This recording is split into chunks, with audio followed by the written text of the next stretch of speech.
القلب إيمانا ويبقى العقل حيرا. بسم اللہ الرحمن الرحیم. جی سوال پوچھنے والے ہیں عظمت اسلام آباد سے. وہ پوچھتے ہیں کہ کیا ناجائز ذرائع آمدنی سے جو مال حاصل کیا گیا ہو اس کے اوپر زکوٰۃ واجب ہے؟ اسی طرح اگر کسی کا مال مخلوط ہو اور مکس ہو، جیسے رشوت بھی اس میں شامل ہے، چوری کا مال بھی شامل ہے، یا غصب والا مال بھی ہے، اسی طرح سود والا مال بھی آپ کے ذرائع آمدنی میں شامل ہے، تو اس پر زکوٰۃ کے واجب ہونے کا کیا حکم ہے؟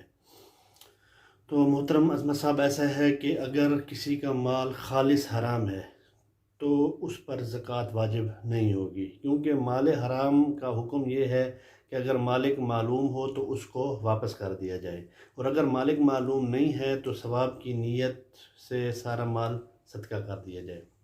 اسی طرح اگر حرام جو مال ہے اس کی جو ذرائع آمدنی ہے اگر مختلف ہے، جیسے رشوت بھی اس میں شامل ہے، اس میں سود بھی ہے، غصب شدہ مال بھی ہے، یا چوری کا مال بھی اس کے اندر شامل ہے، اور حلال مال بھی اس کے اندر شامل ہے، اور حلال و حرام اس طرح آپس میں مخلوط ہیں یا ملے ہوئے ہیں کہ تمیز اس میں مشکل ہے کہ کون سا زیادہ ہے، حلال زیادہ ہے یا حرام زیادہ ہے.